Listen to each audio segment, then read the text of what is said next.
Come on, give it up for this red jacket. Color. In living color. I love you back. Excited to hear you talk for the next 7 hours. They're not.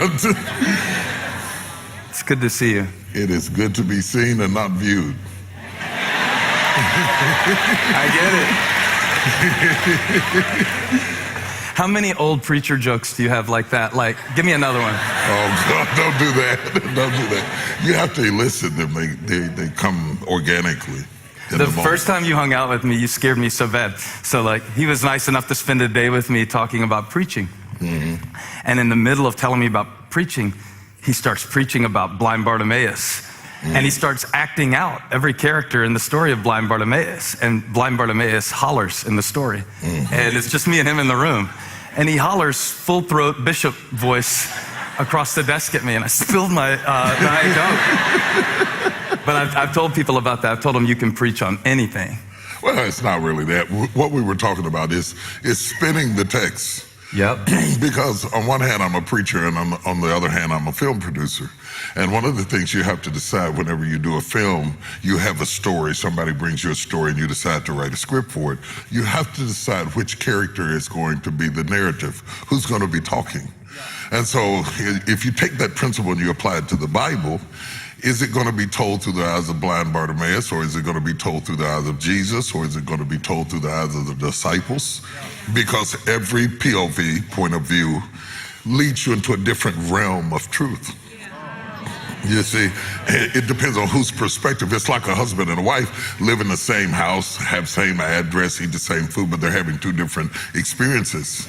And so the point of view determines the relativity of the truth, the power of the truth, the significance of the truth is all brought about by who's talking. You take the prodigal son. It's one thing to talk about it from the son's perspective. It's another thing to talk about it from the elder brother's perspective. It's yet a third thing to talk about it from the father's perspective.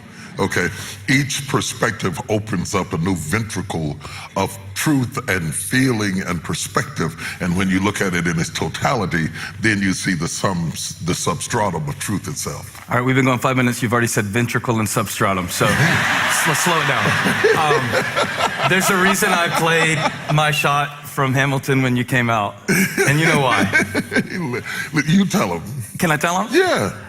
Bishop Jakes and I got to watch Hamilton together a while back.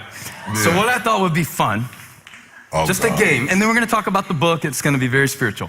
He warned me to brace myself for something he was going to surprise me with, so yeah. pray for me. And it's better than a dance-off. But okay. What I would like to do is play a game where I give you a song title from Hamilton the musical, and you preach us a 1-minute sermon on that song title with a text. And how many of you would love to experience this? I thought you would. How y'all doing over there? This is going to be the best night of your life. Starts right now. Starts with this. Okay. So the song that you came out to, My Shot. What's the text and what's the sermon? My Shot.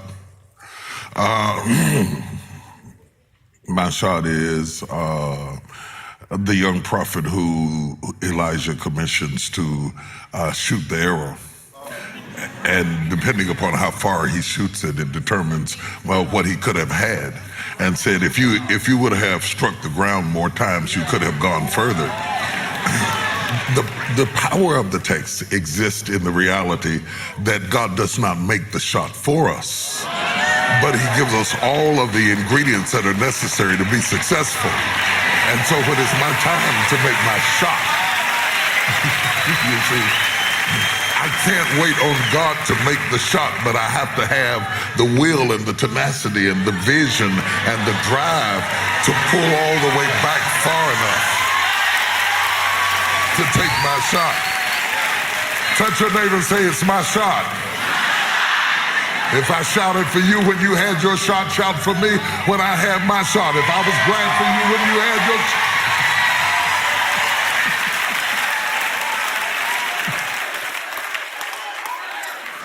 Next one.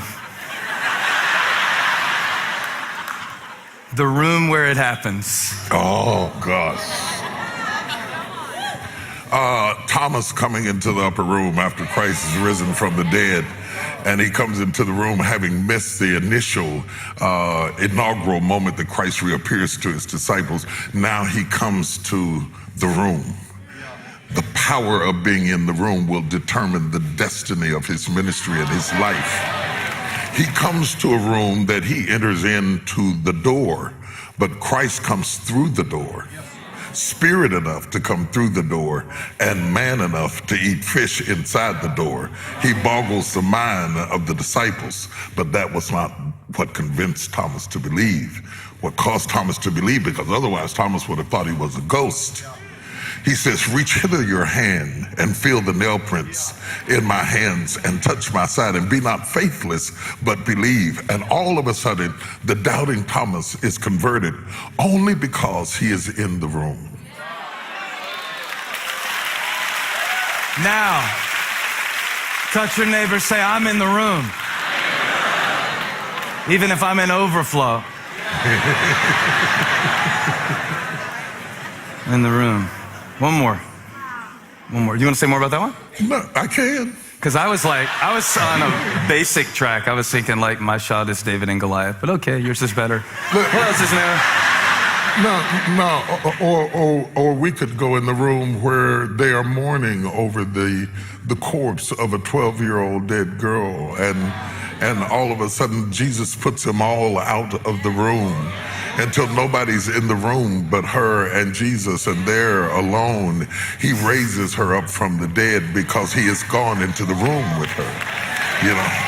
And can you imagine what it would be like to be outside the door and certainly hear the sound of ruffling feet and think to yourself, who is that moving? I hear the scampering of little feet, and I know it could not be this girl because I know she is dead. I touched her and she was cold. I touched her and she was stiff. I touched her and I knew for sure that she was absolutely dead, but I hear the sound of the scampering of a 12-year-old's feet. Because she was in the room with the right person, she got back up again. So, my conclusion is, if everybody forsakes me and everybody leaves my room, as long as Jesus is in the room, I can still get back up again. So to all of you out there who are weeping over who walked out the room, who left you, who forsook you, who did not stand there with you, as long as you've got Jesus in the room, you can still get back up again. I want to be in the room.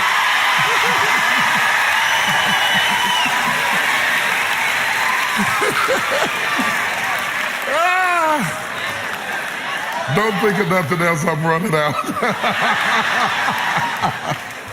One more? Yeah, do it.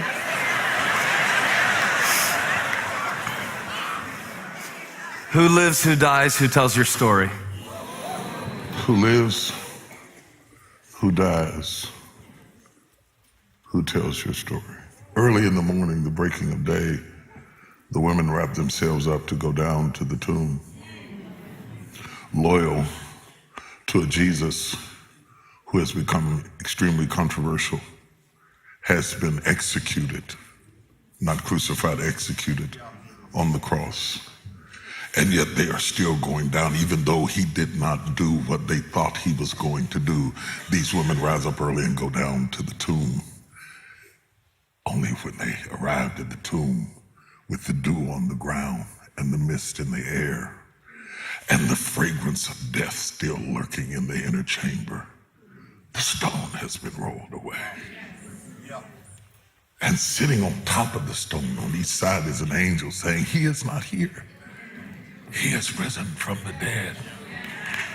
And the question then becomes, since he is not here, who tells the story? This woman comes running back. It is totally inappropriate in a misogynist age that a woman would be the first one to carry the message. But there are some times and some seasons that you have to break the protocol of the day.